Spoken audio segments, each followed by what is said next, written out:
नमस्कार, स्वागत है आप सभी का मेरे चैनल स्पेशल एजुकेशन नीड्स में। तो आज खुश हो जाइए सेकेंड ईयर वालों, क्योंकि मैं आपके लिए भी आपका फर्स्ट पेपर जो इस सेमेस्टर में होगा, education in the emergent Indian society and school administration की फुल वीडियो लेके आई हूँ। तो ये पार्ट 1 है, पार्ट 2 कल आएगी। तब तक आज हम देखते हैं पार्ट 1 में क्या क्या चीज़ें मेंशन की है। वैसे मैंने इसमें 3 यूनिट तक मेंशन कर दिए, फर्स्ट, सेकंड और थर्ड। तो आइए देखते हैं सबसे पहले हमारा सिलेबस जो पूछा गया है और उसके बाद उसका सॉल्यूशन क्या है वो भी देखेंगे। ठीक है, तो चलें देखते हैं। ठीक है, तो सबसे पहले अगर इसमें हम देखें यूनिट फर्स्ट, तो यहाँ पर पूछा हुआ है नेचर ऑफ एजुकेशन। ठीक है, 1.1 meaning and definition of education, 1.2 aim of education, character building, education as means of livelihood for special efficiency, social aim, cultural development and transmission. अभी ये इंग्लिश में है, लेकिन मैं हिंदी में अभी आगे बताऊंगी सारी चीज़ें किस में क्या पूछा हुआ है। ठीक है, तो थोड़ी देर के लिए प्लीज़ थोड़ी सी वो पेशेंस दिखाइए। तो मैं इसी क्रम में आगे बढ़ते हुए हम देखते हैं कि 1.3 जो है वो है education in 21st century in India. 1.4 है formal, informal and non formal education.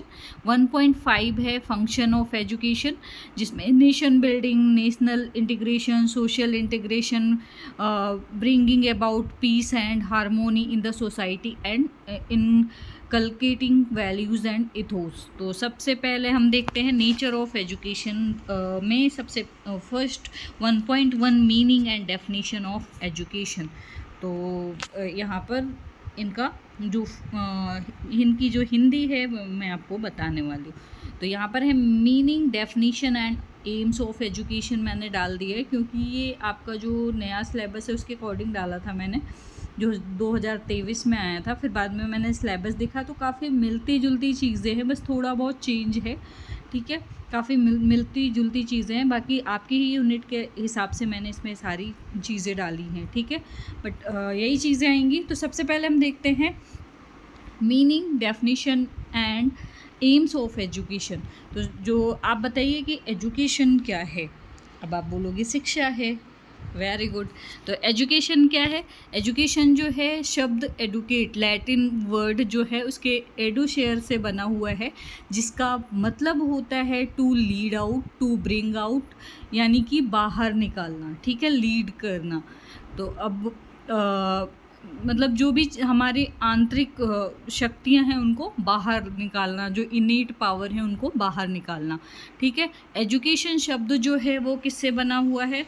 Education शब्द जो है एजुकेटम से विकसित हुआ। ठीक है, किससे विकसित हुआ?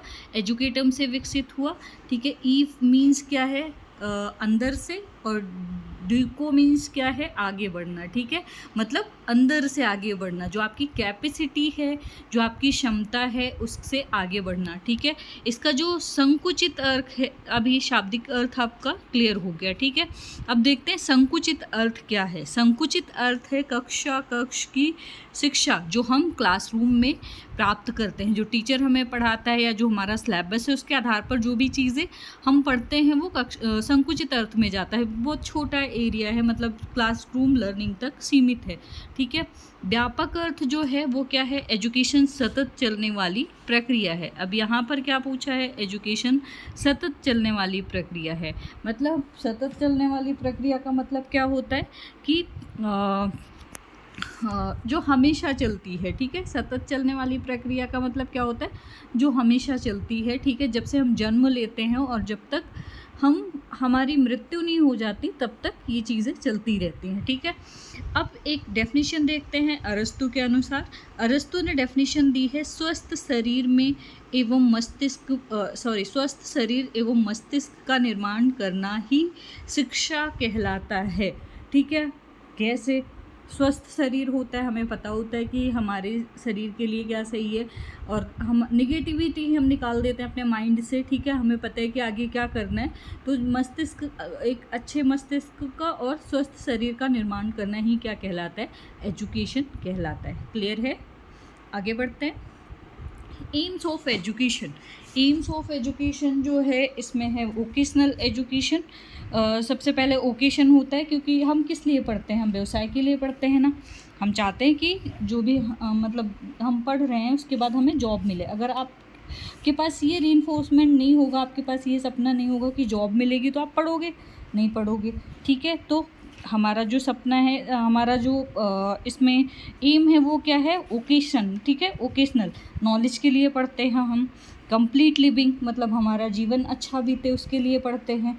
ठीक है, इसके अलावा टोटल डेवलपमेंट, हम अपने संपूर्ण विकास के लिए पढ़ते हैं। डेवलपमेंट के जितने भी डायमेंशन हैं, जितने भी पहलू हैं, चाहे वो कॉग्निटिव डेवलपमेंट हो यानी कि संज्ञानात्मक विकास हो, सामाजिक विकास हो, और भाषा का विकास हो, स्पीच का विकास हो, ठीक है, मानसिक विकास हो, इन सब चीज़ों का डेवलपमेंट क्या है, एम ऑफ एजुकेशन है। ठीक है, आपकी पर्सनालिटी किस तरीके से डेवलप होती है, एजुकेशन के द्वारा होती है। ठीक है, तो ये सारी एम है। वैसे आपकी जो सिलेबस में पूछा हुआ है इसमें कैरेक्टर बिल्डिंग मतलब एक अच्छे चरित्र का निर्माण एजुकेशन के द्वारा क्या होता है, इंसान की कैरेक्टर बिल्डिंग होती है। कैरेक्टर बिल्डिंग किस तरीके से होता है, चरित्र निर्माण किस तरीके से होता है, आपको ये पता होता है कि आपको क्या करना है। ठीक है, आपके लिए क्या सही है, क्या गुड है और क्या बैड है, इसके द्वारा जब आपको एजुकेशन मिल जाती है। दूसरी चीज़ इसमें पूछा है दूसरा जो एम दिया हुआ है, education as means of livelihood, जीवन जीने का अर्थ क्या है, एजुकेशन है। क्यों है, क्योंकि हम एजुकेशन लेते हैं तभी तो हम सोचते हैं कि मतलब हमारी वैल्यू बढ़ती है, हमें जॉब मिलती है, एक अच्छी लाइफ स्टाइल मिलती है। ठीक है, उसके अलावा सोशल इफिशिएंसी, सोशल एम सामाजिक उपयुक्तता और सामाजिक लक्ष्य, हम समाज के लोगों के साथ मिलते जुलते हैं, उनके साथ उठते बैठते हैं। ठीक है, नेक्स्ट है कल्चरल डेवलपमेंट, हमारी संस्कृति का विकास होता है, लोग हमें जानते हैं। नेक्स्ट है ट्रांसमिशन। ठीक है, तो ये सारी चीज़ें हमारे एम ऑफ एजुकेशन में आप और अपने सिलेबस के अकॉर्डिंग मेंशन कर सकते हो। क्लियर है, एनी कन्फ्यूज़न अगर है तो बता सकते हो। ओके, अब आगे बढ़े तो हम देखते हैं 1.2। आपके 1.2 में एम ऑफ एजुकेशन था और इसमें है 1.2 में education in the 21st century in India. लेकिन आप घबराइए नहीं, आपका जो 1.3 है education in 21st century in India वही चीज़ है। ठीक है, अब 21st यानी कि 21वीं शताब्दी की जो शिक्षा है भारत की वो कैसी है, भारत की 21वीं शताब्दी की शिक्षा तो कैसी है। अभी आपने NEP पढ़ी होगी, न्यू एजुकेशन पॉलिसी जो आई है 2020 की, उसमें क्या दिया हुआ है, ये सुनिश्चित किया गया है कि सभी बच्चे को इक्विटेबल लर्निंग मिले। अब इक्विटेबल का मतलब क्या है, मतलब आवश्यकता अनुसार। ठीक है, जैसी उनकी नीड है, जैसा उनका इंटरेस्ट है, उसके आधार पर एजुकेशन मिले। तो यहाँ पर जो फर्स्ट पॉइंट है वो क्या है, आवश्यकता आधारित शिक्षा। दूसरी चीज़ क्या है, जब आपकी आवश्यकता पूरी होती है तो क्या है, जो भी एजुकेशन है वो क्या है, लर्नर सेंटर्ड एजुकेशन है, यानी कि अधिगमकर्ता आधारित, जैसा आप सीखना चाहते हो, जैसी आपकी नीड है, जिस मेथड से आप सीखना चाहते हो। ठीक है, जो आपका लेबल है उसके आधार पर आपको सिखाया जाता है। क्लियर है। नेक्स्ट, शिक्षा अर्थकारी, जिस एजुकेशन का कोई अर्थ नहीं हो वो कोई लेना चाहेगा नहीं ना, तो शिक्षा अर्थकारी होनी चाहिए, शिक्षा रोजगारी होनी चाहिए। अगर आपको रोजगार नहीं मिलेगा तो आपका मन नहीं करेगा पढ़ने के लिए, तो रीइंफोर्समेंट ज़रूरी है। एजुकेशन ऐसी होनी चाहिए जिससे हमारा ओवरऑल डेवलपमेंट हो, हमारे पर्सनालिटी डेवलपमेंट के साथ साथ कॉग्निटिव डेवलपमेंट के साथ साथ हमारा पेट भी भरे। ठीक है, तो शिक्षा रोजगारी होनी चाहिए, शिक्षा सम्मानकारी होनी चाहिए। ऐसी एजुकेशन लो जिससे आपकी वैल्यू बढ़े। ठीक है, और इसी पर एम ऑफ एजुकेशन जो है वो है कैरेक्टर बिल्डिंग। इससे पहले कि हमने वो कर दिया था, डिफ़ाइन कर दिया था, लेकिन इसमें M of education 21st century का जो है इसको हम बोल सकते हैं, इसमें जो है जैसे कैरेक्टरिस्टिक बिल्डिंग, जो आपकी विशेषताएं हैं उसका निर्माण होता है, उसके अलावा क्रिएटिविटी बढ़ती है। ठीक है, सृजनशीलता बढ़ती है। अब इसमें स्किल्स कैसी होती हैं 21st सेंचुरी में, अधिगम कौशल सबसे पहला होना चाहिए, दूसरा साक्षरता कौशल होना चाहिए। ठीक है, तीसरा क्या होना चाहिए, अब यहाँ पर है, आप देख सकते हैं यहाँ पर स्किल्स ऑफ 21st सेंचुरी, यानी कि 21वीं शताब्दी के कौशल कौन कौन से होते हैं। तो सबसे पहला है अधिगम कौशल, दूसरा है साक्षरता कौशल, तीसरा है जीवन कौशल। ठीक है, ये 3 कौशल हैं। अब सबसे पहले हम देखते हैं अधिगम कौशल यानी कि लर्निंग स्किल्स। लर्निंग स्किल्स में 4C आती है। अब ये 4C होता क्या है? तो सबसे पहली क्रिटिकल थिंकिंग। क्रिटिकल थिंकिंग का मतलब क्या होता है कि इसमें बच्चे की क्रिटिकल थिंकिंग यानी कि गहन सोच होनी चाहिए। ठीक है, नेक्स्ट है क्रिएटिविटी, सृजनशील होना चाहिए बच्चा। थर्ड क्या है? कोलैबोरेशन होना चाहिए, दूसरों का सहयोग करना आना चाहिए। और चौथा क्या है? कम्युनिकेशन, संप्रेषण का तरीका आना चाहिए। ठीक है, तो ये 4C ज़रूरी है अधिगम कौशल के लिए। ठीक है, लर्निंग स्किल्स के लिए अगर आप गहनता से नहीं पढ़ोगे, आपकी क्रिटिकल थिंकिंग नहीं होगी, क्रिएटिविटी नहीं होगी, तो आप समझ नहीं पाओगे। और कम्युनिकेशन का मतलब क्या है कि हम जितना ज़्यादा आदान प्रदान करते हैं, जितना ज़्यादा लोगों से कोलैबोरेट करते हैं, अपने विचारों को दूसरों से शेयर करते हैं, उतनी ज़्यादा लर्निंग बढ़ती है। ठीक है, नेक्स्ट क्या है? सेकंड जो है लिटरेसी स्किल्स। लिटरेसी स्किल्स के साक्षरता कौशल, इसमें IMT है। IMT है। इसमें क्या है? IMT का फुल फॉर्म क्या है? इंफॉर्मेशन, मीडिया और टेक्नोलॉजी। मतलब लिटरेसी स्किल्स कैसे बढ़ती? जितनी आपके पास इंफॉर्मेशन आती है मीडिया के थ्रू और टेक्नोलॉजी के थ्रू, आपके लिटरेसी स्किल्स बढ़ती है। ठीक है, जैसे आपने अभी फ़ोन चलाना सीखा तो बहुत सारी चीज़ें पहले हमें नहीं पता थी। पहले क्या होता था, उससे फ़ोन मिला लेते थे या बात कर लेते थे, मैसेज टाइप कर देते थे, इसके अलावा और कुछ नहीं था। फिर इंटरनेट आ गया, फिर धीरे धीरे उसमें टॉपिक को सर्च करने लगे, अभी बहुत ज़्यादा उपयोगी हो गया है। ठीक है, नेक्स्ट है लाइफ स्किल थर्ड, जिसमें FLIPS। लाइफ स्किल्स कैसी होनी चाहिए? सबसे पहले तो फ्लैक्सिबल यानी कि लचीली होनी चाहिए। दूसरा लीडरशिप करना आना चाहिए, नेतृत्व करना आना चाहिए। ठीक है, इनिशिएटिव, तीसरी चीज़ पहल होनी चाहिए। जैसे कि आप रोज़ सोचते हो ना कि आप लर्निंग करोगे और आप नहीं करते हो। ठीक है, अगर आप पहल कर लेते कि ठीक है आज से ही करनी है, क्योंकि कल कभी नहीं आता है, आपने ये सोचा होता कि आज ही करनी है, तो इससे क्या होता है, आप अच्छी तरीके से लर्निंग कर पाओगे। ठीक है, नेक्स्ट है प्रोडक्टिविटी, उत्पादकता। जितनी अच्छी आप लर्निंग करोगे, इनिशिएटिव करोगे, पहल करोगे, उतने अच्छे प्रोडक्ट बनोगे। मतलब जितना नॉलेज आएगा उतना ज़्यादा एक्सपीरियंस आएगा। ठीक है, उतनी ज़्यादा सोशल स्किल्स यानी कि सामाजिक कौशल आपकी डेवलप होगी। तो ये है 21st सेंचुरी की एजुकेशन। क्लियर है? वैसे इसकी पूरी वीडियो पड़ी है तो उस पर जाके देख सकते हो, ये शॉर्ट में मैंने इसमें डाल दिया है। ठीक है, अब नेक्स्ट आगे देखते हैं। ये क्लियर है? कोई कन्फ्यूज़न है? ओके, आगे बढ़ते हैं। सॉरी, नेक्स्ट है 1.3। ठीक है, आपका 1.4 है, इसमें फॉर्मल, इनफॉर्मल और नॉन फॉर्मल एजुकेशन। ठीक है, तो आपका कौन सा है? 1.4। ठीक है, ये ध्यान कर लेना, आपका 1.4 है। तो इसमें क्या है? फॉर्मल, इनफॉर्मल और नॉन फॉर्मल एजुकेशन। तो सबसे पहले फॉर्मल एजुकेशन क्या है? औपचारिक शिक्षा। वेरी गुड, आप लोगों से यही उम्मीद थी। आपसे मैं पूछूंगी एजुकेशन क्या है, तो आप क्या जवाब दोगे? शिक्षा है। ठीक है, अब फॉर्मल की बात कर रही हूँ, फॉर्मल एजुकेशन की बात कर रही हूँ, तो अनौपचारिक शिक्षा, ऑब्वियस सी बात है ना। ठीक है, जो जो औपचारिक शिक्षा होती है वो क्या है? जो आप स्कूल में ग्रहण करते हो, यानी कि डीएड का जो कैरिकुलम है, उसकी ड्यूरेशन में आप जाके जो भी स्कूल के अंदर जो भी एक्टिविटी करते हो, जो जिससे सीखते हो, वो सारी एजुकेशन क्या कहलाती है? Formal education. मतलब ऐसी शिक्षा आमतौर पर स्कूल परिसर में होती है।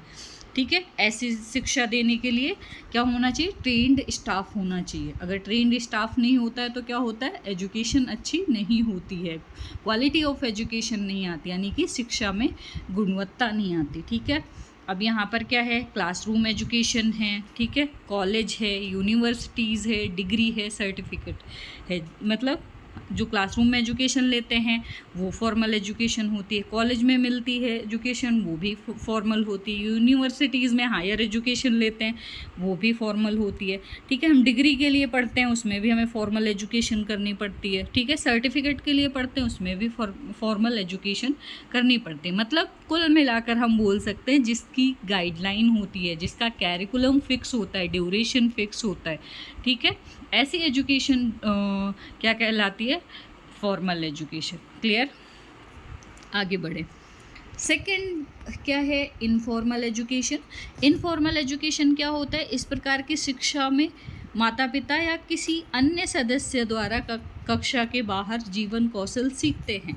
ठीक है, जैसे फॉर एग्ज़ाम्पल आप कहीं पे जा रहे हो और किसी ने आपको कोई बात बोली और आपको अच्छी लगी, आपने क्या किया, वो ग्रहण कर लिया। आप कहीं जा रहे हो और किसी की पर्सनालिटी, फॉर एग्ज़ाम्पल जैसे अभी हम बात करें कि कपड़ों की, गर्ल्स के लिए सबसे ज़्यादा होता है। आप कहीं पे गए और किसी की ड्रेसिंग सेंस अच्छी लगी, आपने क्या करा, वो चीज़ एक्वायर कर ली कि हमें भी यही चीज़ें करनी है। ठीक है, तो आपने क्या करा, वहाँ से एजुकेशन ले लिया, वो इनफॉर्मल एजुकेशन है। आप कुकिंग सीखते हो, ठीक है, आप डेली लिविंग के जीवन कौशल सीखते हो। ठीक है, तो ये सारे इनफॉर्मल एजुकेशन होते हैं, इसमें ट्रेन्ड स्टाफ की ज़रूरत नहीं होती है। तो इसके उदाहरण क्या है, कुकिंग हो गया, प्रॉब्लम सॉल्विंग हो गया, जीवन के कौशल हो गए। ठीक है, ये सारी चीज़ें। और एक चीज़ और, फॉर्मल एजुकेशन एक टाइम के बाद ख़त्म हो जाती है, बट इनफॉर्मल एजुकेशन जो होती है वो हमेशा निरंतर चलने वाली एक प्रक्रिया है। आप कहीं से कुछ ना कुछ सीखते रहते हो। ठीक है, नेक्स्ट हम आ जाते हैं non formal education. Non formal education की हिंदी क्या है, निरौपचारिक शिक्षा। ठीक है, निरौपचारिक शिक्षा क्या है, ऐसी शिक्षा कभी भी प्राप्त की जा सकती है। जैसे कभी आप घर पे बैठे हो और आपके पास पार्ट टाइम बचता, तो आपने सर्टिफिकेट का कोर्स कर लिया डिस्टेंस लर्निंग से।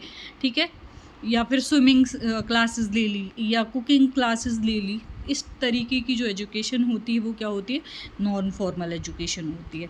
इसमें विशेषताएं क्या होती हैं इसकी, स्टूडेंट की नीड पूरी की जाती है, मतलब विद्यार्थी की आवश्यकता के अनुसार। जैसे आपको पेंटिंग सीखना है, आपने पेंटिंग की क्लासेस ले ली। आपको कुकिंग सीखना है, आपने कुकिंग की क्लासेस ले ली। ये फ्लैक्सिबल होता है, आपके हिसाब से आप जैसे करना चाहते हो। ठीक है, इसमें सर्टिफिकेट मिलता है और इसमें टाइम का कोई बॉन्ड नहीं होता है, जैसे समय के लिए कोई प्रतिबंध नहीं होता है। आप आराम से मतलब कोर्स के बाद या पार्ट टाइम कर सकते हो। ठीक है, तो ये नॉन फॉर्मल एजुकेशन होती है।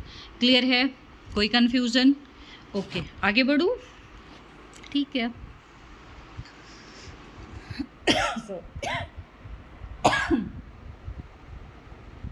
नेक्स्ट है आपका 1.5 इसमें 1.4 है। इसमें ये दूसरा है, बट मैं आपको इसमें बता दूं कि आपका जो इसमें दिया हुआ है सिलेबस में इसमें दिया हुआ 3.3, वो आपका 1.4 में मोस्टली चीज़ें इसमें कवर की गई हैं। ठीक है, तो इसलिए ज़्यादा वो नहीं करना है। 3.3 और 3.3 जो है आपका वो 1.4 में है। ठीक है, तो मैं इसीलिए यहाँ पर क्लियर करते जाऊँगी। और इससे पहले कि मैं इस टॉपिक पे आगे बढ़ूँ, मैं आपको बता दूँ फंक्शन ऑफ एजुकेशन जो आपका 1.5 है। ठीक है, अब फंक्शन ऑफ एजुकेशन क्या है, तो हम फंक्शन ऑफ एजुकेशन की बात कर रहे हैं। तो इसमें नेशन बिल्डिंग है। कार्य क्या है, जब आप पढ़ लेते हो, आप अच्छा काम करते हो, तो क्या होता है, एक राष्ट्र का निर्माण होता है। ठीक है, इंटरनेशनल इंटीग्रेशन होता है, सोशल इंटीग्रेशन होता है। ठीक है, और सोसाइटी में आपकी वैल्यू बढ़ जाती है। तो ये सारे फंक्शन हैं जो आप लिख सकते हो। बहुत ही इजी है, ज़्यादा टफ नहीं है, तो इसीलिए मैंने इसमें डाला भी नहीं था। और ठीक है, मैं अब आगे बढ़ रही हूँ। नेक्स्ट क्या है, इसमें 1.4 है। आप इसको मैं वैसे वो कर देती हूँ। इसमें जो है आपका 3.3 है। ठीक है, अब यहाँ पर हम देखते हैं 3.2 और 3.3। ठीक है, सॉरी,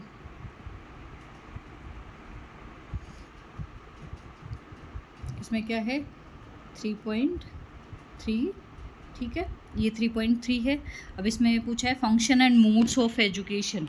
ठीक है, इसमें function and modes of education दिया हुआ है। आपका जो सिलेबस है उसमें दिया हुआ है regular school, inclusive schools, special schools, home education, home based programme, family community and mass media. ठीक है, तो इसमें सबसे पहले हम देखते हैं रेगुलर एजुकेशन क्या होता है। आपको पता है? अगर पता है तो प्लीज़ कमेंट सेक्शन में फटाफट बता दीजिए रेगुलर एजुकेशन क्या होता है। रेगुलर एजुकेशन जो है एक ट्रेडिशनल मोड है। ट्रेडिशनल का मतलब क्या है? पारंपरिक माध्यम। सॉरी, वो ज़ुबान फिसल जाती है थोड़ी बहुत, तो गलतियाँ सबसे हो जाती है। ठीक है, तो रेगुलर एजुकेशन जो है वो क्या है? पारंपरिक माध्यम है जिसमें स्टूडेंट को फिजिकली कक्षा में उपस्थित होकर कक्षा को अटेंड करना पड़ता है।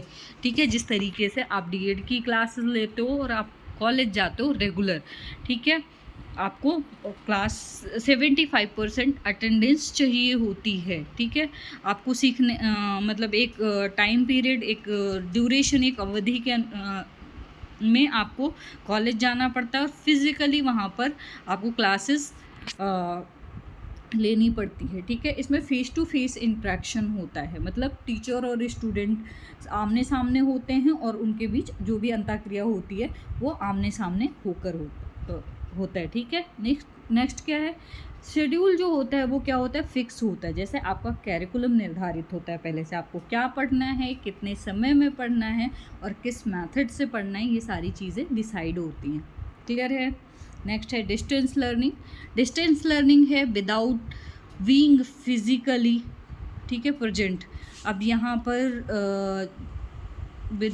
मतलब आपको उपस्थित नहीं होना पड़ता है, बिना उपस्थित हुए कक्षा आप ले सकते हो। इसमें लेक्चर को डिलीवर करने के लिए तकनीक का उपयोग किया जाता है, यानी कि टेक्नोलॉजी का यूज़ किया जाता है जब भी लेक्चर को डिलीवर किया जाता है। ठीक है, क्लियर है?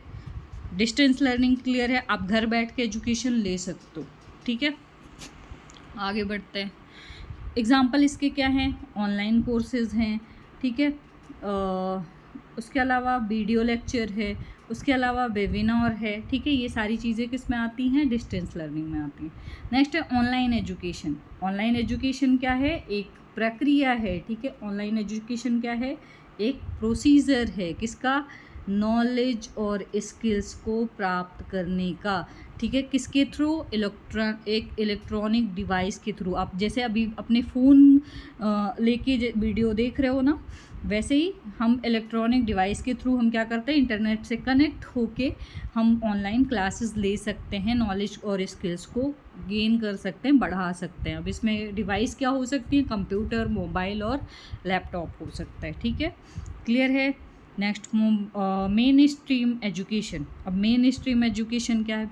विशेष आवश्यकता वाले विद्यार्थियों को समान शैक्षणिक व्यवस्थाओं या नियमित विद्यालय में शामिल करना। मतलब इसमें जो डिफरेंटली एबल्ड होते हैं या विशिष्ट आवश्यकता वाले विद्यार्थी होते हैं, उनको व्यवस्था के साथ या समान शैक्षणिक व्यवस्था के साथ उनको विद्यालय में शामिल करना। ठीक है, नेक्स्ट है इंक्लूसिव एजुकेशन। इंक्लूसिव एजुकेशन आपको पता है वैसे भी, ठीक है, आपने बहुत पढ़ा है, नहीं पता बताती हूँ।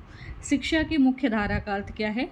जिसमें नॉर्मल चाइल्ड भी होते हैं और डिसेबल्ड चाइल्ड भी होते हैं। ठीक है, वो एक साथ मिलकर एजुकेशन लेते हैं, जिसमें मतलब जो बच्चे की नीड होती है उनके अनुसार क्या करते हैं हम? एजुकेशन उनको प्रोवाइड करवाते हैं। ठीक है, जैसे स्टेफन ब्लैकहार्ट की एक डेफिनेशन है शिक्षा की मुख्य धारा का अर्थ क्या है? बालकों की सामान्य कक्षाओं में शिक्षण व्यवस्था करना है। ये समान अवसर मनोवैज्ञानिक सोच पर आधारित है, जो व्यक्तिगत योजना द्वारा उपयुक्त सामाजिक मानकीकरण और अधिगम को बढ़ावा देता है। क्लियर है? नेक्स्ट है स्पेशल एजुकेशन। स्पेशल एजुकेशन क्या है? जहाँ पर विशेष शिक्षक होते हैं।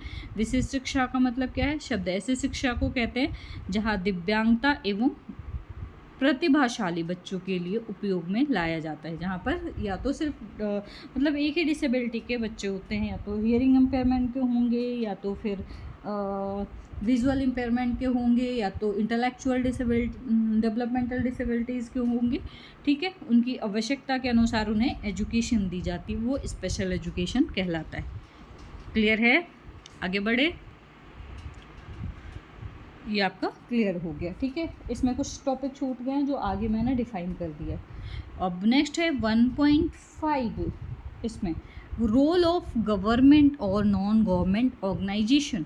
अब गवर्नमेंट और नॉन गवर्नमेंट ऑर्गेनाइजेशन का रोल क्या है, तो सबसे पहले हम बात करते हैं रोल ऑफ गवर्नमेंट ऑर्गेनाइजेशन, मतलब जो सरकारी संगठन की भूमिका है वो क्या है। तो जो पॉलिसीज़ बनती हैं जितनी भी, ठीक है, जो नीति बनती हैं वो कहाँ से बनती हैं, उनका निर्माण गवर्नमेंट ऑर्गेनाइजेशन के द्वारा होता है और उनको लागू भी यही करते हैं, ठीक है। जो पब्लिक को सर्विस मिलती है, सार्वजनिक सेवाएं मिलती हैं, वो भी गवर्नमेंट के द्वारा प्रोवाइड की जाती है। राष्ट्रीय सुरक्षा भी गवर्नमेंट के द्वारा प्रोवाइड की जाती है। आर्थिक विकास एवं नियोजन जो होता है वो भी गवर्नमेंट के द्वारा प्रोवाइड किया जाता है। और जो इंफ्रास्ट्रक्चर है कि किस तरीके का लोगों को इंफ्रास्ट्रक्चर चाहिए, वो वातावरणीय विकास चाहिए, वो भी गवर्नमेंट के द्वारा प्रोवाइड किया जाता है, ठीक है। अब देखते हैं नॉन गवर्नमेंट ऑर्गेनाइजेशन का क्या है। तो इसमें समाज कल्याण और विकास, ठीक है। सबसे पहले जो नॉन गवर्नमेंट ऑर्गेनाइजेशन है वो किसके लिए काम करता है, सोशल वेलफेयर और डेवलपमेंट के लिए काम करता है, ताकि समाज का कल्याण हो और समाज का विकास हो, ठीक है। एडवोकेसी के लिए काम करता है, अवेयरनेस के लिए काम करता है। जैसे कोई आवाज़ उठाने वाला नहीं होता है डिसेबिलिटी के लिए, तो उनके लिए आवाज़ उठाता है, ठीक है, जागरूकता फैलाता है। पर्यावरण का संरक्षण करता है, क्षमता का निर्माण करता है, स्वास्थ्य के लिए पहल करता है, निरीक्षण एवं मूल्यांकन में काम करता है, ठीक है। तो ये आपका है। वैसे 3.5 जो पूछा है उसमें काफ़ी चीज़ें इसमें हैं। इसमें नॉन गवर्नमेंट ऑर्गेनाइजेशन का पूछा है, तो आप इसमें 3.5 को कवर कर सकते हो इसके द्वारा, ठीक है। आपका कोई भी चीज़ वो नहीं है, मतलब इधर उधर है, बट 2023 वाला सिलेबस उठा लिया मैंने, तो थोड़ा ध्यान नहीं दिया। लेकिन उसके बाद से मैंने अब इसके बाद से जो भी चीज़ें हैं वो आपके सिलेबस के अकॉर्डिंग होंगी, ठीक है। अब आगे देखते हैं। यहाँ पर यूनिट 2 है जो फिलॉसफी फाउंडेशन एजुकेशन, जिसमें 2.1 meaning and definition of philosophy, relationship of philosophy with educational practice, ठीक है। अब 2.2 है different education philosophy, idealism, naturalism, pragmatism and humanism. Next है prominent educational philosopher John Dewey, Kilpatrick, Rousseau, their principle and aims of education. Next है Indian educational philosopher Gandhi, Aurobindo, Rabindranath Tagore and Vivekananda, their principle and aim of education. 2.5 में पूछा है teacher and the learner, ancient ideals of a teacher, teacher in modern education, role, function and trades of a teacher, ठीक है। आगे हम देखते हैं। तो इसमें जो है सबसे पहले मैंने इसमें फ़िलॉसफी डिफ़ाइन कर दिया है, जो आपका पहला है 1.1। अब 1.1 आपका क्या है, meaning and definition of philosophy, relationship of philosophy with educational practice. Meaning and definition of philosophy तो आप देख लेना, आपके पास नेट पे आपको मिल जाएगा, ठीक है। बट मैं ये बता देती हूँ कि फ़िलॉसफी क्या होती है। तो यह है आपका 2.1 और ये है आपका 2.2, ठीक है। तो यहाँ पर पूछा है सबसे पहले फ़िलोसफी जो है 2 शब्दों से मिलकर बना है, फिलोस और सोफिया, ठीक है। फिलोस का मतलब होता है लव और सोफिया का मतलब होता है विजडम। तो यहाँ पर ज्ञान के लिए प्रेम, ठीक है, इसका लव फॉर विजडम। यहाँ पर जो इसका मतलब होता है वो ज्ञान के लिए प्रेम, मतलब जो फिलॉसफी होती है वो किस पर बेस होती है, ट्रुथ पर बेस होती है। कि किस पर बेस होती है, सत्य पर बेस होती है, ठीक है। सत्य क्या है, ब्रह्मांड क्या है, मनुष्य क्या है, इन सब की खोज कौन करता है, फिलोसोफर करते हैं, ठीक है। अब आगे बढ़ते हैं। इसमें different educational philosopher, idealism, naturalism, pragmatism and humanism and overview.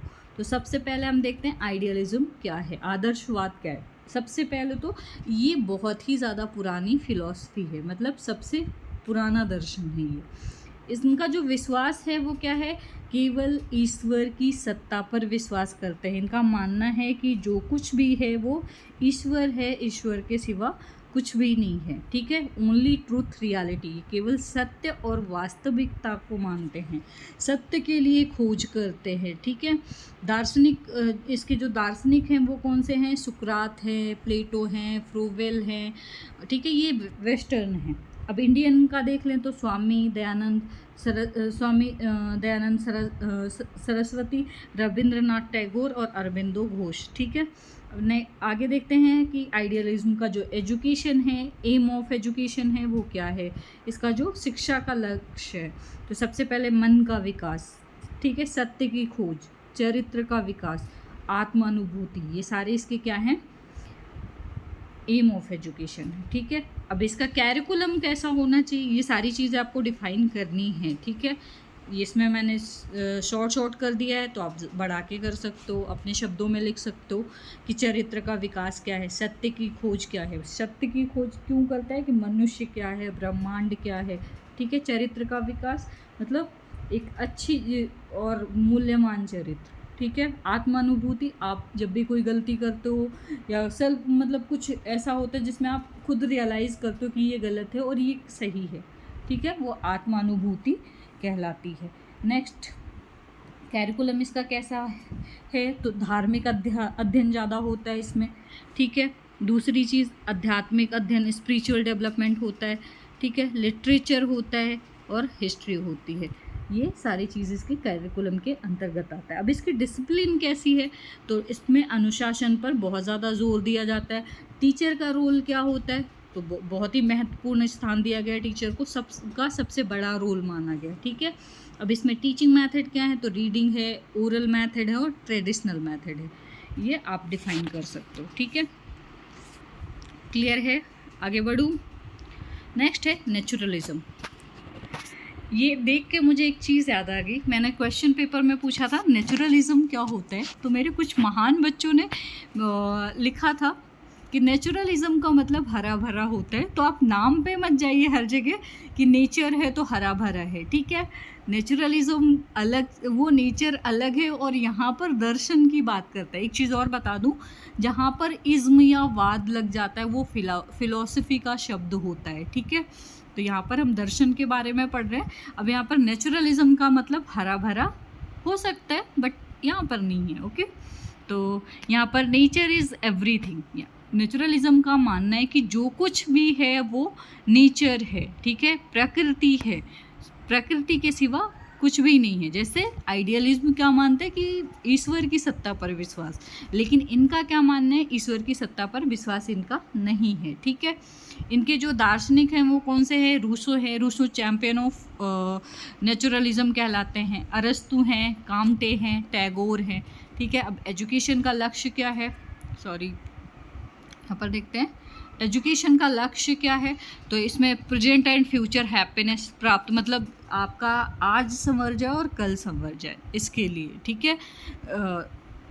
Next है अस्तित्व के लिए संघर्ष, मतलब इंसान है या प्रकृति है उसके अस्तित्व के लिए संघर्ष, ठीक है। मानव यंत्र का बचाव, जो मनुष्य मशीन है, ह्यूमन मशीन है, उसका बचाव ताकि प्रकृति बनी रहे, ठीक है। और एजुकेशन कैसी है? प्रकृति के अनुसार एजुकेशन देनी चाहिए, इनका मानना है, ठीक है।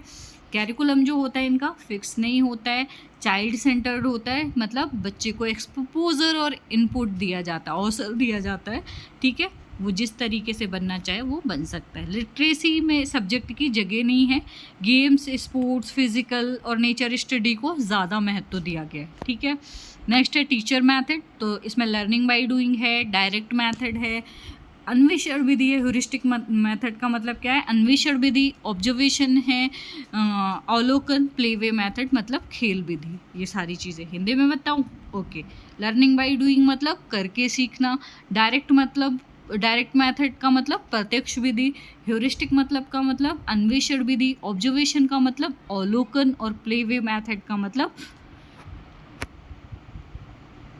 खेल द्वारा शिक्षा, ठीक है। क्लियर है? कोई कंफ्यूजन है?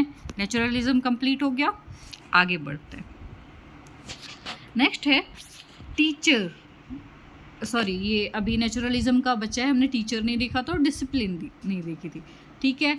इसमें टीचर सुप्रीम है, बट इतना ज़्यादा नहीं माना जाता। टीचर एज अ फैसिलिटेटर या ऑब्जर्वर माना जाता है, मतलब जो अवलोकन करता होता है कि बच्चे जो भी एक्टिविटी कर रहे हैं वो सही कर रहे हैं या नहीं कर रहे हैं। तो टीचर एज अ ऑब्जर्वर होता है, ठीक है, अवलोकन करता होते हैं। डिसिप्लिन, इसमें कोई डिसिप्लिन नहीं होती है, फुल्ली फ्रीडम दी जाती है, पूरी आज़ादी दी जाती है। आप लोगों को भी चाहिए आज़ादी, इतने दिन आज़ादी से रह लिए और अब लास्ट टाइम पे पढ़ना पड़ रहा है, बहुत आज़ादी मिल गई, अब पढ़ाई करिए और एग्ज़ाम दीजिए अच्छे से। ओके, आगे बढ़े। प्रैग्मैटिज्म, व्यवहारवाद या प्रयोजनवाद, इसको ज़्यादातर प्रयोजनवाद बोलते हैं, व्यवहारवाद गूगल ट्रांसलेट करता है, तो मैंने थोड़ा सा गूगल की हेल्प ले ली थी, ठीक है। तो यहाँ पर प्रयोजनवाद होता है प्रैग्मैटिज्म का मतलब, ठीक है। ये प्रैक्टिकल फिलॉसफी होती है, इसको व्यवहारिक फिलॉसफी दर्शन बोलते हैं। इसमें 3 वो है इसके, ह्यूमनिस्टिक, एक्सपेरिमेंटल और बायोलॉजिकल। ह्यूमनिस्टिक प्रैग्मैटिज्म यानी कि मानवता प्रयोजन, दूसरा है एक्सपेरिमेंटल प्रैग्मैटिज्म यानी कि प्रायोगिक प्रयोजन, ठीक है। नेक्स्ट है लास्ट बायोलॉजिकल यानी कि जैविक प्रयोजन। अब जो मानवता है उसमें मनुष्य की ज़रूरतों को पूरा करने के लिए अध्ययन किया जाता है। एक्सपेरिमेंटल में मनुष्य की शक्ति, क्षमता या पर्यावरण के साथ तालमेल बिठाने में मदद करता है, ठीक है। बायोलॉजिकल क्या है, कोई सिद्धांत या बात सत्य है जिसे प्रयोग द्वारा सत्य प्रमाणित किया जाए, ठीक है, जिसमें सर्टिफिकेशन की मतलब प्रयोग की ज़रूरत पड़ती है। क्लियर है, कोई कन्फ्यूज़न है? ओके, आगे बढ़े। प्रयोजनवाद जो है थ्योरी ऑफ रियलिटी कहलाते हैं, मतलब सत्य की का सिद्धांत। अब इसका जो एम ऑफ एजुकेशन है वो क्या है, परिवर्तन किस तरीके से, एम ऑफ एजुकेशन में परिवर्तन किस तरीके से होता है, जिस तरीके से टाइम और प्लेस होता है, ठीक है, या वहाँ का जो एटमॉस्फेयर होता है उसके आधार पर, या वहाँ की जो स्थिति होती है उसके आधार पर परिवर्तन होता है, ठीक है। इसका जो लक्ष्य होता है वो फिक्स नहीं होता है, उद्देश्यपूर्ण होता है, अनुभव प्रदान करता है, ठीक है, और इसके द्वारा नए मूल्यों का निर्माण होता है। क्लियर है? अब कैरिकुलम देखते हैं। तो उपयोगिता के आधार पर कैरिकुलम को डिज़ाइन किया जाता है, प्राकृतिक रुचि के आधार पर डिज़ाइन किया जाता है, ठीक है। मैथड ऑफ टीचिंग क्या है, प्रोजेक्ट मैथड। टीचर क्या होते हैं, फैसिलिटेटर होते हैं, ठीक है, मतलब सुविधाएं प्रोवाइड करवाने वाले या सुविधाएं प्रदान करने वाले। क्लियर है? आगे बढ़ूँ? ओके, नेक्स्ट है ह्यूमनिज्म, मानवतावाद। मैन इज फ्री एजेंट, इनका मानना है कि मनुष्य क्या है, एक स्वतंत्र एजेंट है, ठीक है, जो इसमें हम क्या करते हैं, study of human body, surrounding nature, मतलब जो मनुष्य की बॉडी है उसका अध्ययन किया जाता है, और नेचर जो सराउंडिंग नेचर होता है उसका अध्ययन किया जाता है, ठीक है। ह्यूमन वैल्यूज़ को ज़्यादा प्रेफरेंस दिया जाता है, मतलब ज़्यादा वैल्यू दी जाती है, जो मनुष्य की मूल्य होते हैं, ठीक है, उनको ज़्यादा संदर्भित किया जाता है। नेक्स्ट है एम ऑफ एजुकेशन, इसका क्या है, समावेशी शिक्षा पर जोर, यानी कि मानवतावाद है तो इसमें लोगों की डिसेबिलिटी नहीं देखी जाती, इसमें लोगों की एबिलिटी देखी जाती है, ठीक है। मन की आज़ादी होती है, मनुष्य जो है वो कुछ भी कर सकता है, ठीक है। जैसे आइडियलिज्म और नेचुरलिज्म का मानना है कि आइडियलिज्म का मानना है कि ईश्वर की सत्ता पर विश्वास करना चाहिए, ईश्वर ही सत्य है। नेचुरलिज्म का मानना है कि प्रकृति ही सब कुछ है। वैसे ही ह्यूमनिज्म का मानना है कि मनुष्य ही सब कुछ है, ठीक है।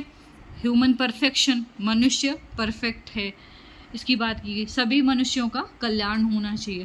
तो इसमें कैरिकुलम कैसा होता है, मनुष्य एवं प्रकृति से संबंधित, मनुष्य का खुद से संबंध क्या होता है इसके बारे में, ह्यूमैनिटीज़ वाले सब्जेक्ट होते हैं, और अप्लाइड साइंस होती है, ठीक है।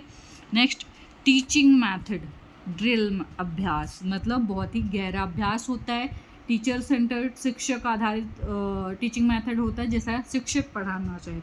ओरल एग्जामिनेशन होता है, मतलब मौखिक परीक्षण होता है। प्ले वे मैथड, खेल विधि द्वारा सिखाया जाता है, ठीक है।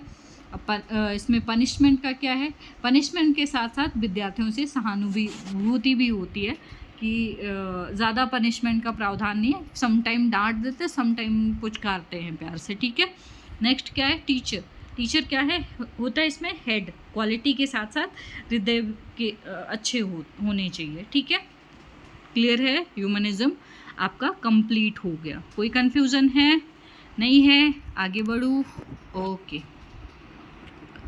नेक्स्ट पूछा है 2.3। अब आपके सिलेबस के हिसाब से ही है, वो 2 यूनिट में तो मैं थोड़ा सा वो हो गई थी, ठीक है, आप टेंशन मत लो। अब जो भी है वो आपके सिलेबस के हिसाब से ही है, तो आप अपने सिलेबस को मिलाते भी जाइए। नेक्स्ट है prominent educational philosopher John Dewey Kilpatrick Rousseau, their principle and aim of education. ठीक है, अब यहाँ पर हम जॉन डीबी की एजुकेशन के लिए क्या रोल है, ठीक है, वो देखते हैं। तो इन्होंने प्रॉब्लम सॉल्विंग मेथड दिया है। किसने दिया है? जॉन डीबी ने। किस तरीके से प्रॉब्लम को सॉल्व किया जाता है, ठीक है। इन्होंने लर्निंग की बात करी कि लर्निंग हमेशा एक्टिव होती है। लर्निंग कैसे होती है? सक्रिय रूप से। जैसे आपका मन कहीं और है और आप कहीं अलग बैठे हो, जैसे बहुत बच्चे होते हैं ना, क्लासरूम में होते हैं, मन कहीं और होता है, मन अंते चित अंते, तो वो चीज़ें समझ में नहीं आती। टीचर क्या समझा के गया है, क्या गुणगान गा के गया है, आपको बस उसके पोस्चर दिख रहे होते हैं, ठीक है, बॉडी लैंग्वेज दिख रही होती है, बट आपके दिमाग में कुछ नहीं घुसता क्योंकि आपका मन कहीं और होता है, ठीक है। तो लर्निंग हमेशा कैसी होनी चाहिए? एक्टिव होनी चाहिए, सक्रिय होनी चाहिए। किसका मानना है? जॉन डीबी का। क्लियर है? शिक्षा में इनका मानना है कि शिक्षा वृद्धि की प्रक्रिया है। कैसी है? मतलब एजुकेशन के द्वारा ग्रोथ होती है, तो शिक्षा वृद्धि की प्रक्रिया है। शिक्षा जीवन है एवं जीवन ही शिक्षा है, इनका मानना है, ठीक है। शिक्षा जीवन है और जीवन ही शिक्षा है। अब जीवन में जो भी चीज़ सीखते हो क्या है? एजुकेशन है, ठीक है, लर्निंग है। अब इन्होंने 3C के बारे में बताया। C for creative thinking, C for collaboration, C for communication. ये 3 चीज़ इन्होंने बताई। क्रिएटिव थिंकिंग मतलब आपकी क्रिएटिव थिंकिंग है, आप लर्निंग अच्छी कर सकते हो। कोलैबोरेशन है, सहयोग करते हो, लर्निंग अच्छी कर सकते हो। कम्युनिकेशन अच्छा है, लर्निंग अच्छी होती है, ठीक है। तो ये जॉन डीबी का है। नेक्स्ट किलपैट्रिक का देखते हैं। इन किलपैट्रिक जो है प्रारंभिक बचपन की शिक्षा के लिए इन्होंने प्रोजेक्ट मेथड विकसित किया। जैसे प्रॉब्लम सॉल्विंग मेथड किसने विकसित किया? जॉन डीबी ने, ठीक है। वैसे ही किलपैट्रिक ने क्या किया? प्रोजेक्ट मेथड विकसित किया, ठीक है, जो प्रगतिशील शिक्षा का रूप है। मतलब जितनी भी प्रगति या प्रोग्रेस हो रही है वो मतलब जैसे आप प्रोजेक्ट का काम करते हो, कोई भी प्रोजेक्ट होता है तो उससे बहुत सारी चीज़ें सीखने को मिलती हैं, तो क्या होता है? आपका प्रोग्रेस बढ़ता है ना। तो इनका जो थॉट है कि प्रोजेक्ट मेथड के द्वारा चीज़ों को हम सीख सकते हैं, ठीक है। नेक्स्ट है रूसो की जो थॉट है, शिक्षा की प्रकृति के शिक्षा कैसी होनी चाहिए? जैसा नेचर होता है, जैसा एटमॉस्फेयर होता है, बच्चों को अपनी प्राकृतिक गति से विकसित होने देना चाहिए। जैसे बहुत लोग कंट्रोल करते हैं, तो इनका मानना है कंट्रोल नहीं करना चाहिए उनको, उनकी जो प्राकृतिक गति होती है उसके हिसाब से उनको विकसित होने देना चाहिए। और जो आर्टिफिशियल बैरियर से मुक्त रखना चाहिए। आर्टिफिशियल बैरियर मतलब एक कंट्रोल में रखते हैं, तुम्हें इंग्लिश सीखनी है, तुम्हें ये करना है, तुम्हें ऐसे रहना है, तुम्हें वैसे रहना, तो हम क्या करते हैं? उनको कंट्रोल करते हैं, अपने हिसाब से बनाना चाहते हैं उन्हें। इनका मानना है कि उन्हें अपने उस पर छोड़ देना चाहिए, जैसा अवसर मिल जाएगा, जैसा वो सीखना चाहते हैं उन्हें वैसे सीखने देना चाहिए, तो वो रियल बनते हैं, ठीक है। अब रोल ऑफ एजुकेशन क्या है इनका? निगेटिव एजुकेशन इसलिए इन्होंने वो करा इसमें कि आप बुराइयों को पहचानना सीख जाएं। अगर नेगेटिव एजुकेशन नहीं होगा तो आपको कैसे पता चलेगा कि नेगेटिव एजुकेशन में क्या क्या प्रावधान है, क्या क्या चीज़ें हैं। तो इसीलिए इन्होंने नेगेटिव एजुकेशन में की भूमिका बताई। फ्रीडम एंड डिसिप्लिन, फ्रीडम भी चाहिए और समटाइम डिसिप्लिन भी चाहिए, ठीक है। सेंस एजुकेशन, जो आपके सेंसेस हैं, ज्ञानेंद्रियाँ हैं, उसकी शिक्षा के लिए बात करी। और वोकेशनल एजुकेशन के लिए, व्यावसायिक शिक्षा के लिए बात करी, ठीक है। क्लियर है? आगे बढ़ूँ? सॉरी। 2.4 है Indian educational philosopher. Indian educational philosopher जो हैं वो कौन कौन से हैं? Gandhi, Aurobindo, Rabindranath Tagore and Vivekananda, their principle and aims of education. तो सबसे पहले हम देखते हैं गांधी जी, ठीक है। इन्होंने किस पे बात करी थी? सत्य अहिंसा करी थी वो, लेकिन यहाँ पर एजुकेशन में हम देखते हैं, ओके। तो ओवरऑल डेवलपमेंट की बात करी, मतलब चहुमुखी विकास की बात करी, ठीक है। प्रिंसिपल इन्होंने दिए वो क्या है, संपूर्ण देश में 7 से 14 वर्ष तक जो एजुकेशन है वो क्या होनी चाहिए, फ्री होनी चाहिए। मतलब जितने भी बच्चे हैं उनको फ्री एजुकेशन देनी चाहिए, निःशुल्क और अनिवार्य शिक्षा की बात करी। ठीक है, शिक्षा का माध्यम क्या होना चाहिए, मातृभाषा होना चाहिए, और मनुष्य के समस्त मानवीय गुणों का विकास होना चाहिए। यहाँ पर किसकी बात करी, समस्त मानवीय गुणों की। ठीक है, क्लियर है। नेक्स्ट अरविंदो, मन या अंतःकरण शिक्षक का मुख्य साधन है। इनका क्या मानना है, जो मनुष्य का मन होता है या अंतःकरण होता है, जैसे हम अपने विद्यार्थियों को पढ़ाते हैं तो उनका जो मन होता है या आंतरिक शक्ति होती है वो हमारा क्या होता है, एक साधन होता है। हम जैसा मतलब जो उनकी इनेट पावर होती है, जो आंतरिक शक्ति होती है, उसी के द्वारा तो हम उन्हें निखार सकते हैं ना। जैसे बच्चे क्या होते हैं, स्टूडेंट क्या होते हैं, क्ले की तरह होते हैं, मिट्टी की तरह होते हैं, हम जैसा चाहें उनको आकार दे सकते हैं। ठीक है, तो वही इन्होंने बोला है कि मन या अंतःकरण शिक्षक का मुख्य साधन होता है। मतलब आप उसे जैसा बनाना चाहो, जैसा ढालना चाहो आप ढाल सकते हो। क्लियर है, ओके आगे बढ़ते हैं। अब इन्होंने मस्तिष्क के को 4 सतह में विभाजित किया है। कौन कौन सा, तो सबसे पहले इन्होंने स्मरण शक्ति की बात करी है, मतलब मेमोरी पावर होनी चाहिए ताकि जो भी आप चीज़ें ग्रहण करो उसको आप लर्न कर पाओ। ठीक है, मतलब सॉरी, जब जो चीज़ें आप देखो, ध्यान दे के देखो, अच्छे से पढ़ो, वो चीज़ आप अपने मेमोरी में बिठा पाओ। दूसरी चीज़ उन्होंने बात करी वास्तविक मस्तिष्क या मानक, जब भी ज़रूरत पड़े तो आप उसको रिकॉल कर पाओ। नेक्स्ट बुद्धि मस्तिष्क की बात करी, और थर्ड जो है सत्य का सहज ज्ञान, मतलब सत्य का भी ज्ञान होना चाहिए कि आपके लिए क्या सत्य है और क्या गलत है। ठीक है, नेक्स्ट है शिक्षा का जो उद्देश्य है, इन्होंने शरीर का संपूर्ण तथा उत्तम विकास की बात करी। ठीक है, मतलब जो मनुष्य है उसके शरीर का संपूर्ण विकास होना चाहिए, उसके साथ साथ उसका उत्तम विकास होना चाहिए। अंतःकरण का विकास, जो आपकी आंतरिक शक्तियां हैं उनका विकास, मानसिक विकास होना चाहिए, तर्क शक्ति का विकास होना चाहिए। ठीक है, नेक्स्ट है रविंद्रनाथ टैगोर।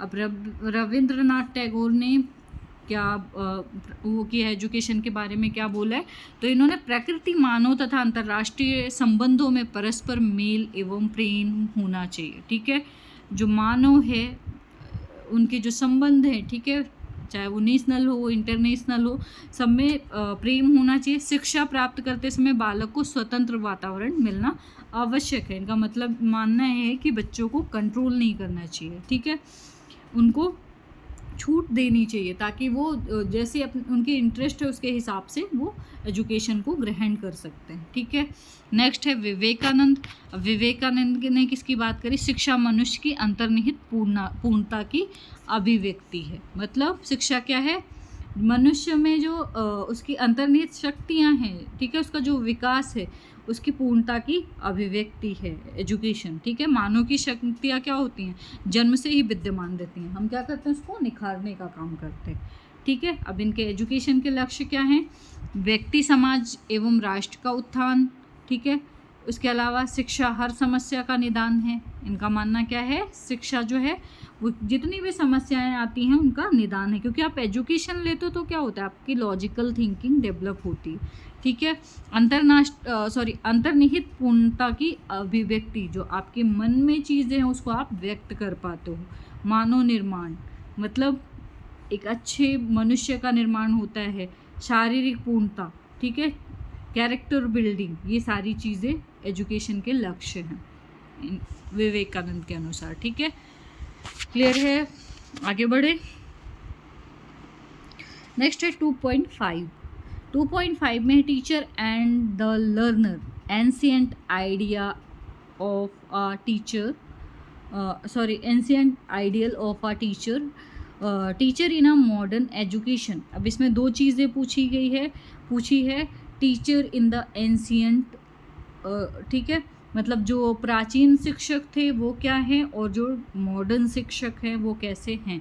तो आपने पढ़ा होगा गुरुर ब्रह्मा गुरुर विष्णु, ठीक है, गुरु ही सब कुछ है, गुरु ब्रह्मा है, गुरु विष्णु है। ठीक है, गुरु को का सबसे महत्वपूर्ण स्थान माना जाता था पहले। ठीक है, जैसे वो कबीरदास जी के वो हैं,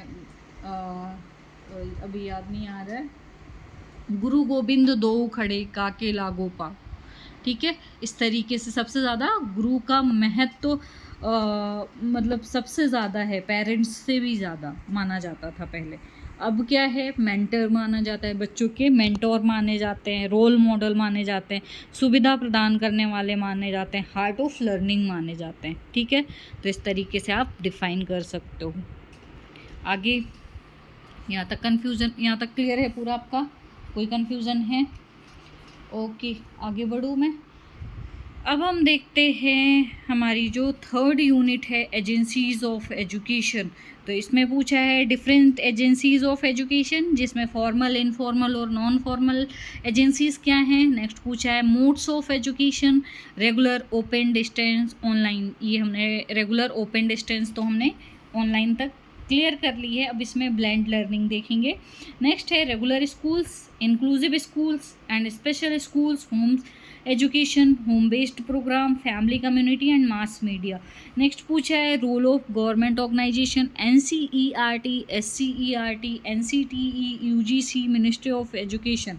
ठीक है, 3.5 है role of various national and international non governmental organization in promoting of educational opportunities for children with disability. तो सबसे पहले हम देखते हैं 3.1। 3.1 क्या है, डिफरेंट एजेंसीज ऑफ एजुकेशन, मतलब विभिन्न प्रकार की जो शिक्षा की संस्थाएं हैं वो कौन कौन सी हैं। तो कौन कौन सी हैं आपके सिलेबस में दिया हुआ है। मैंने पहले भी बोला है कि आप सिलेबस को ध्यान से पढ़ के जाइए। 50% क्वेश्चन के आंसर तो आपको सिलेबस से मिल जाएंगे। ठीक है, तो कितने टाइप्स हैं इसमें, फॉर्मल यानी कि औपचारिक, इनफॉर्मल यानी कि अनौपचारिक, नॉन फॉर्मल यानी कि निरौपचारिक। ठीक है, अब देखते हैं फॉर्मल एजेंसीज क्या होती हैं। फॉर्मल एजेंसीज, जिस तरीके से फॉर्मल एजुकेशन के बारे में पढ़ा, क्लासरूम लर्निंग क्या होती है, विद्यालय के परिसर में जाके आप एजुकेशन को ग्रहण करते हो, वो कौन सा एजुकेशन कहलाता है, फॉर्मल एजुकेशन, जो फिक्स होता है। ठीक है, अब यहाँ पर स्कूल्स हो जाएगा, चर्च हो जाएगा, म्यूजियम हो जाएगा। सॉरी, मुझे थोड़ी सी लगता है मैं लर्निंग डिसेबिलिटी का शिकार हूँ, तो यहाँ पर मैंने म्यूजियम में एम नहीं बनाया लिखा। ठीक है, नेक्स्ट है यूनिवर्सिटीज़ और कॉलेज। ये सारे आपके फॉर्मल एजेंसीज हैं, इनके बारे में आप डिफाइन कर सकते हो। ठीक है, school, college, universities, church, museum, libraries, ये भी कर सकते हो। अब आगे देखते हैं next, informal agencies, everything is free nature. ठीक है, प्रकृति के आधार पर, मतलब जो भी चीज़ें होती हैं वो फ्री होती हैं। जैसे फैमिली होती है, आप फैमिली से बहुत सारी चीज़ें सीखते हो। कम्युनिटी होती हैं, कम्युनिटी से आप बहुत सारी चीज़ें सीखते हो। पीयर ग्रुप होते हैं, यानी कि जो आपकी मित्र मंडली होती है। ठीक है, जो आपके सहपाठी होते हैं, उनसे आप बहुत सारी चीज़ें सीखते हो। ठीक है, तो ये सारी चीज़ें इनफॉर्मल एजेंसीज़ के अंतर्गत आती हैं। ओके, नेक्स्ट है non formal agencies. Non formal agencies क्या है, between formal and informal agencies, मतलब फॉर्मल और इनफॉर्मल एजेंसीज़ के बीच की चीज़ें। जैसे ओपन स्कूल है, डिस्टेंस मोड है, ओपन यूनिवर्सिटीज़ है, कॉरस्पॉन्डेंस कोर्स, ये सारी चीज़ें किस में आएंगी, नॉन फॉर्मल एजुकेशन या सॉरी एजेंसीज़ में आएंगी। क्लियर है। Next 3.2 mode of education. Mode of education कौन कौन से हैं, अब आपके सिलेबस में दिया हुआ answer, regular, distance, online, blended learning. ठीक है, तो सबसे पहले रेगुलर क्या होता है, नियमित कक्षा जहाँ पर आपको रोजाना जाना पड़ता है। डिस्टेंस क्या होता है, कक्षा में उपस्थित नहीं होना पड़ता है। ऑनलाइन क्या होता है, इंटरनेट के द्वारा जो लर्निंग करते हैं। ये पीछे की स्लाइड में हमने डिटेल से इसके बारे में चर्चा करी थी। ठीक है, नेक्स्ट क्या है, ब्लेंडेड लर्निंग। एक भाग कक्षा में पूरा किया जाता है, जैसे बहुत सारी चीज़ें आपको क्लास में भी जाके पूरी करते हो, और कुछ चीज़ें ऐसी होती हैं जो ऑनलाइन एवं डिजिटल के द्वारा पूरी करते हैं। ठीक है, वो क्या कहलाता है, ब्लेंडेड लर्निंग। क्लियर है, आगे बढ़ें। 3.3 रेगुलर स्कूल, इंक्लूसिव स्कूल्स। ठीक है, फिर से बोल रही हूँ, regular school, inclusive schools and special schools, home education, home based programme, family community and mass media. इसके बारे में हमने काफ़ी चीज़ों पे चर्चा कर ली है। होम बेस्ड आपको पता है, घर आधारित शिक्षा। ठीक है, होम बेस्ड प्रोग्राम क्या है आपका, जो घर के लिए जो प्रोग्राम करवाए जाते हैं पेरेंट्स को ट्रेंड करने के लिए। ठीक है, फैमिली कम्युनिटी पता है, जो फैमिली और कम्युनिटी में आप सीखते हैं। मास मीडिया क्या है, तो मास मीडिया क्या होता है आपका, जैसे रेडियो है, सोशल मीडिया है जिसके द्वारा आपको एजुकेशन मिलती है, टेलीविज़न है, सीख मिलती है ना, प्रिंट मीडिया है जो आप बुक्स पढ़ते हो, न्यूज़पेपर है, इन सब के द्वारा आपको इन्फॉर्मेशन मिलती है और ये मास मीडिया कहलाते हैं। क्लियर है? कोई कन्फ्यूज़न है? आगे देखते हैं 3.4 रोल ऑफ गवर्नमेंटल ऑर्गेनाइजेशन। अब यहाँ पर पूछा है NCERT, SCERT, NCTE, UGC, ministry of education. ठीक है, अब हम सबसे पहले देखते हैं NCERT। आप लेसन प्लान बनाते हो ना, NCERT की बुक हम हमेशा बोलते हैं कि आप टॉपिक कहाँ से ले मैम, NCERT की बुक ले लो। ठीक है, तो NCERT का फुल फॉर्म क्या है? National council of educational research and training. फिर से दोहरा रही हूँ, national council of educational research and training. ठीक है, ये क्या है? भारत सरकार के शिक्षा मंत्रालय के अधीन एक स्वायत्त संगठन है। ठीक है, क्या है? एक स्वायत्त संगठन है, ऑटोनॉमस बॉडी।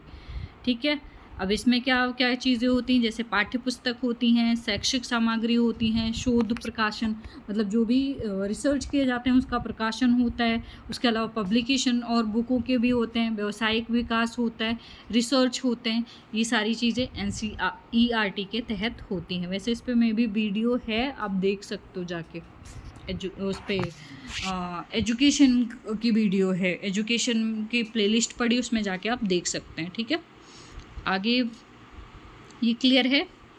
ठीक है, आगे बढ़ते हूँ। नेक्स्ट है SCERT। अब SCERT जो है, NCERT किस लेवल की है? नेशनल लेवल की। ठीक है, जो पूरे भारत में चलती है। अब SCERT जो है वो क्या है? इसका full form state council of educational research and training. यहाँ पर क्या है? State council of educational research and training.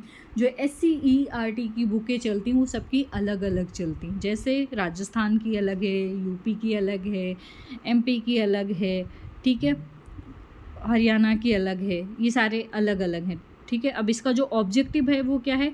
सबसे पहले तो रिसर्च के द्वारा शिक्षा की गुणवत्ता को बढ़ाना, मतलब जो क्वालिटी ऑफ एजुकेशन है उसमें रिसर्च करके उसको बढ़ाना, टीचर एजुकेशन को इम्प्रूव करना। ठीक है, टीचर एजुकेशन को मतलब जितने भी प्रोग्राम होते हैं टीचर एजुकेशन को, उनमें सुधार करना, क्या सुधार की ज़रूरत है। शैक्षिक संस्थान की गुणवत्ता को बढ़ाना, मतलब जितने भी संस्थान हैं वहाँ पर एजुकेशन आ जाएगी तो क्या होगी? गुणवत्ता बढ़ जाएगी। शैक्षिक नवाचार को बढ़ाना, कुछ नया लाना, क्योंकि जब कुछ डिफरेंट होता है, कुछ नया होता है तो हमारा ध्यान उस तरफ बहुत अच्छे से जाता है। ठीक है, नेक्स्ट क्या है? इसका फंक्शन क्या है? यूनिसेफ द्वारा स्पॉन्सर्ड स्पेशल एजुकेशन के प्रोजेक्ट को लागू करना एवं उनको ऑर्गेनाइज करना।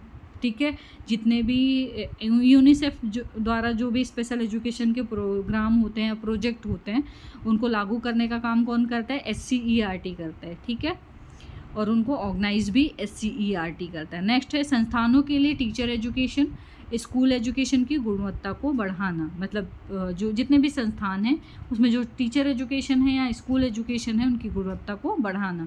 स्कूल एवं टीचर एजुकेशन के संस्थानों के लिए कैरिकुलम और पाठ्य पुस्तक प्रेस्क्राइब करना। जितनी भी स्टेट लेवल पर टीचर एजुकेशन या स्कूल चल रहे हैं वहाँ पर जो भी कैरिकुलम होता है वो या पाठ्य पुस्तक होती है वो स्टेट लेवल की होती है, SCERT के द्वारा प्रेस्क्राइब की जाती है। ठीक है, नेक्स्ट है इंस्ट्रक्शनल मटेरियल जो होता है टीचर के लिए वो कौन प्रोवाइड करवाता है? SCERT। ठीक है, सुपरवाइज करता है ये कुछ चीज़ों को, जैसे टीचर ट्रेनिंग कॉलेज है उनको सुपरवाइज करता है, सेकेंडरी ट्रेनिंग स्कूल को करता है, एलिमेंट्री एजुकेशन को करता है। ठीक है, तो इन चीज़ों को सुपरवाइज करने का काम किसका है? SCERT का। SCERT का फुल फॉर्म क्या है? State council of educational research and training. ठीक है, आगे बढ़े। नेक्स्ट है NCTE। अब NCTE क्या है? तो NCTE जो है इसका फुल फॉर्म है national council for teacher educator. ठीक है, ओके, क्लियर है।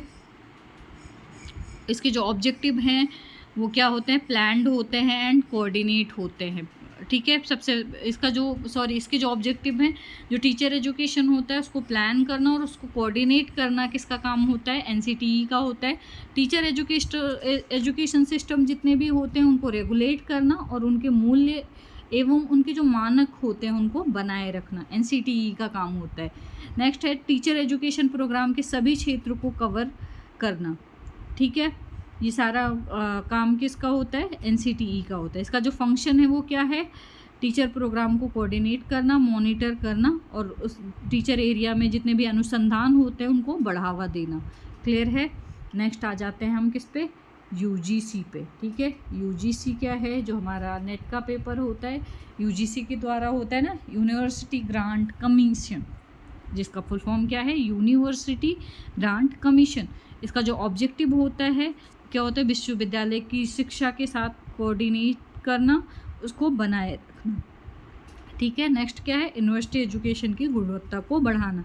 ये किसके